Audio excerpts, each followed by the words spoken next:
অতীতের সরকারগুলোর উপেক্ষা, উদাসীনতা, অবহেলা গোটা নর্থ বেঙ্গলকে মৃত্যুর দিকে ঠেলে দিয়েছে। প্রিয় গাইবান্ধাবাসী,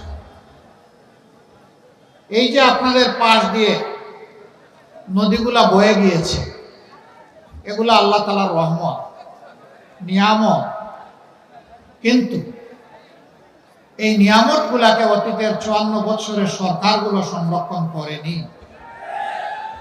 এক সময় যে নদী দিয়ে জাহাজ চলতো, এই নদী দিয়ে এখন সাধারণ নৌকা চলাচল করতে পারে না।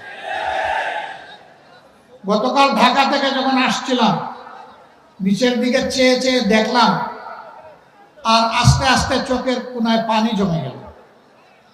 নদীর পানি উবে গিয়ে নদীগুলো এখন মরুভূমি, কঙ্কাল হয়ে পড়ে আছে। এই নদীগুলো আল্লাহর দান।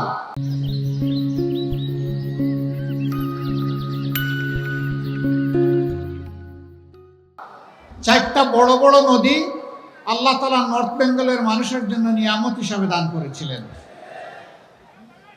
তিস্তা, ধরলা, করতোয়া এবং ব্রহ্মপুত্র, সবগুলা নদীর একই অবস্থা। নদীর অবস্থা হলো শরীরের রক্তনালীর মতো। রক্তনালী দিয়ে যদি রক্ত সঞ্চালন হয়, যে কোনো প্রাণী বা মানুষ বেঁচে থাকবে। কিন্তু যদি রক্তনালী বন্ধ হয়ে যায়, তাহলে শরীরের ওই অংশ মারা যাবে। আর ব্রেইনের যদি রক্তনালী বন্ধ হয়ে যায়, মানুষটাই মারা যাবে। আজকে কার্যত অতীতের সরকারগুলোর উপেক্ষা, উদাসীনতা, অবহেলা গোটা নর্থ বেঙ্গলকে মৃত্যুর দিকে ঠেলে দিয়েছে।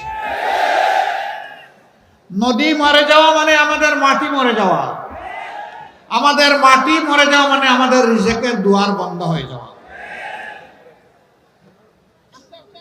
মহান আল্লাহর পর ভরসা করে আপনাদেরকে আমরা কথা দিচ্ছি, উত্তরবঙ্গের মানুষের নয়, শুধু বাংলাদেশের আপামর জনতার ভালোবাসা, দোয়া, সমর্থন এবং ভোট নিয়ে আমরা যদি সরকার গঠন করতে পারি, তাহলে নর্থ বেঙ্গলে প্রথমে আমাদের দৃষ্টি পড়বে মরা নদীগুলাদের।